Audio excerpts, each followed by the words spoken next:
Hey, I'm Mr. Williamson, and as you can see, I got my hair cut. I look good. This doesn't, but the hair does.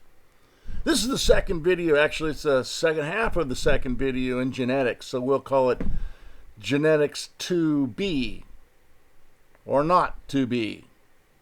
That'll be a question.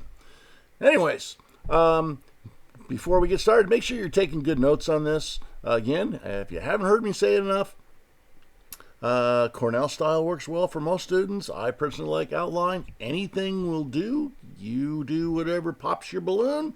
Get it done. All right, let's get going.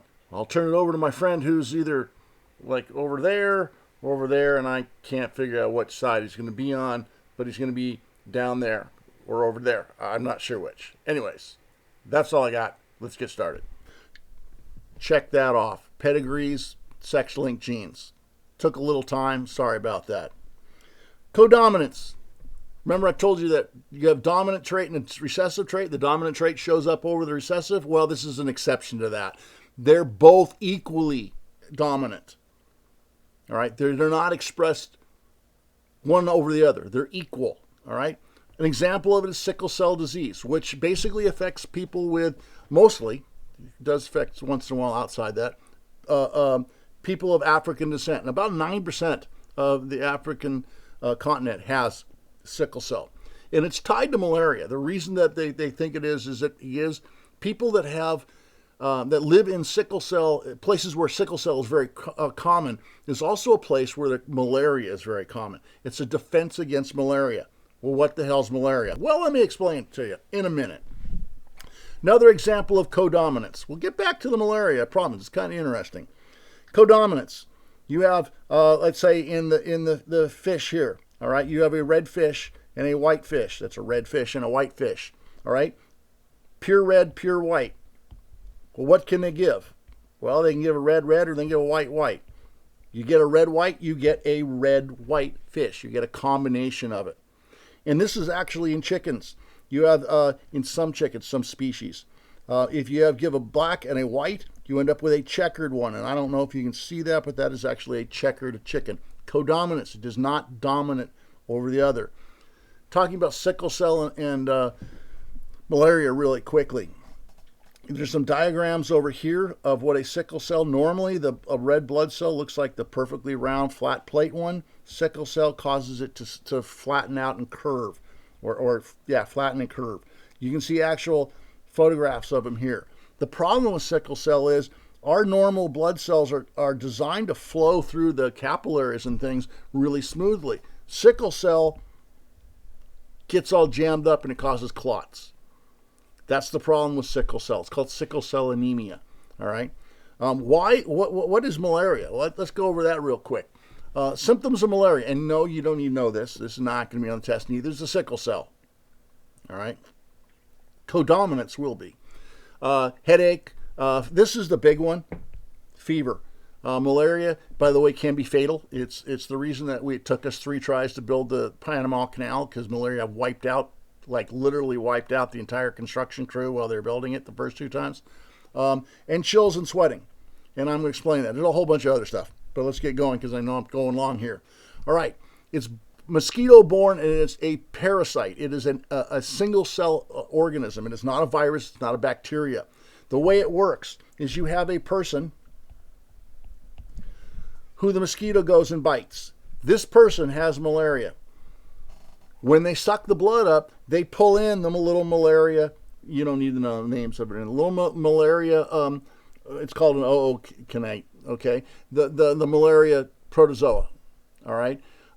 It travels through the mosquito, and it travels up into the salivary gland of a mosquito. Well, a mosquito is a really amazing thing. When it bites you, or it doesn't bite you actually, it stabs you with its proboscis. It cuts in. It has a knife-like thing. It cuts into your skin. At the same time, it puts a hypodermic needle in there that injects saliva, and in that saliva is 2 things. One, anesthetizing. All right, it numbs it, because let's face it, if you get bit by a mosquito and you go like that, end of mosquito, it's dead. It wants to bite you without you knowing about it, so it puts it in, and it numbs the area so you don't feel it.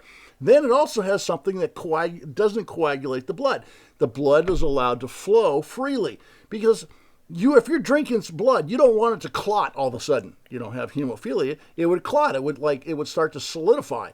Don't want that. So it's in the saliva. But also in the saliva of this mosquito is that parasite. So now the parasite is introduced into this human who has the malaria. It goes into their liver cell and reproduces a lot. And then all of a sudden that liver cell ruptures, or a lot of liver cells rupture. And they do it all at once. And that's what causes the chills and the fever and everything. And from what I've heard, basically you feel really bad, and then all of a sudden you're like laying there and you just start dripping sweating and shivering and everything, and it goes away in a couple hours because your body's gotten used to it. And then 12 hours later, it happens again. Do you need to worry about it around here? No, it's only carried by one particular mosquito, and they're not found in Southern California. They're not found anywhere in the United States that I know. Okay? That would be codominance, where both traits are equally expressed. Incomplete dominance is similar to codominance, but it's more blended. All right? The example, this is incomplete dominance, codominance over here.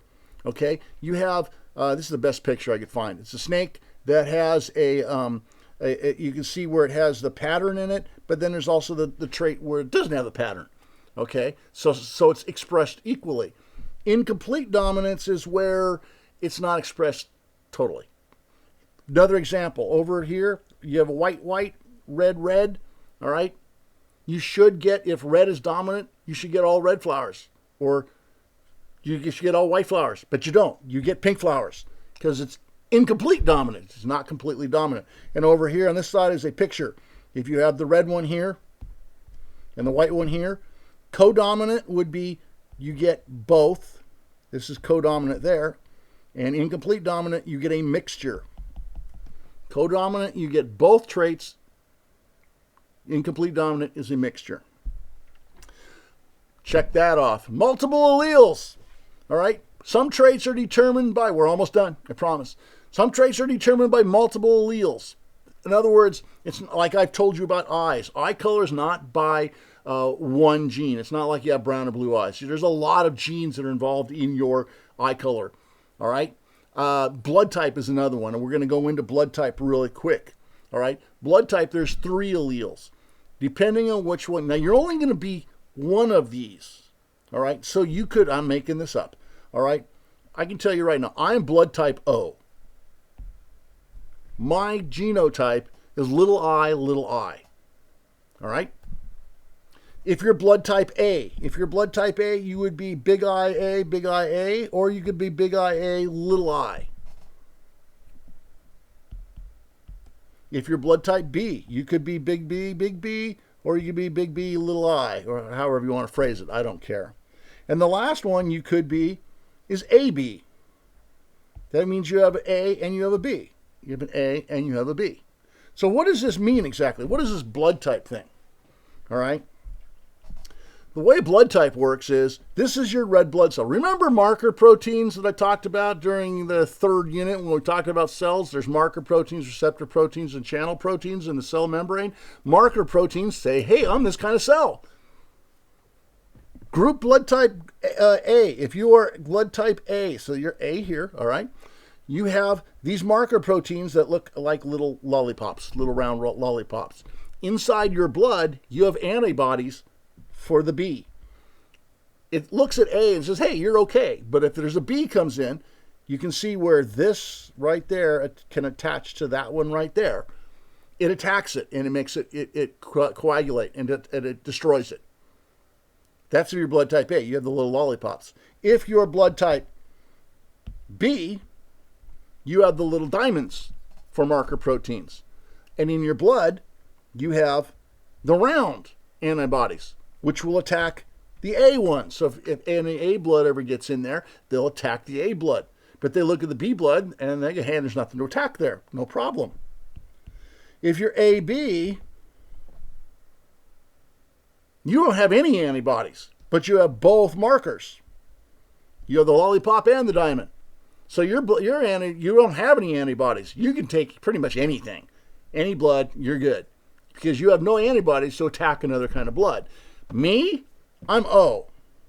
I have no marker proteins on the outside of my blood cells, but I have both antibodies. So whatever blood, if you don't put O blood into me, it attacks it. It attacks it. It attacks it. And it coagulates. What does that look like? It looks like this up here. All right. And again, you don't need to know this. We'll get to the blood type here in a minute later. You can see where if we take antibody A, it leaves A okay. No, sorry, it attacks A, but B looks, that's a normal looking blood. That's normal looking blood there. This is normal looking blood here. Okay? This is normal looking blood here. Because there's no attack there. All right? So what they will do if you go in a hospital in an emergency, they will prick your finger, they'll take a blood sample, they'll test it out, and they have a little test kit. I'm sure it goes faster than what I just showed you, and they can determine your blood type. All right? This last chart, again, you don't need to know this. Last table, I am O negative, all right? O negative can donate to anybody. Everybody wants my blood. The problem is, what can I receive? I can only receive from O negative. All right, if you know your blood type, you can look up and say, let's just pretend you're A positive. You can donate to AB positive, you can donate to A positive. That's all, the only people that can take it. Who can you get it from? Well, you can get it from any O, and you can get it from any A. What's the positive, negative? Don't worry about it. All right? But I want to go back to this real quickly, all right, to make sure you understand. What we're looking at is one parent can be IA, and I'm making it up, B, and one parent could be, let's say B and lowercase I, okay, little I. What kids could they have? Well, they could have IA, I. They could have IB, I. They could have IA, IA, IB, or they could have IB, IB. So you've got one, this is an A, this is a B, this is AB, this is B. Not going to have any O kids, all right? We'll go into that when we do the Pear Deck to review this. Okay, that ends the video. Not quite. Let's take a real quick review. We talked about recombination, the combination of chromosomes and crossing over. We talked about polyploidy, where some cells actually have more than two pairs of chromosomes for some traits. We talked about homozygous and heterozygous. Homozygous is where it's big, big, or little, little. Heterozygous is where it's big, little, or it could be little, big. It doesn't matter. They're the same thing. All right. We talked about recessive disorders, where the only way you can have the disorder is to have both recessive genes from the parent. The only way you get it is get one from recessive gene from one parent and one recessive gene from the other parent. If you have the dominant, you do not have the trait, the disorder. And you are going to watch a video on Tay-Sachs if you have not already done that.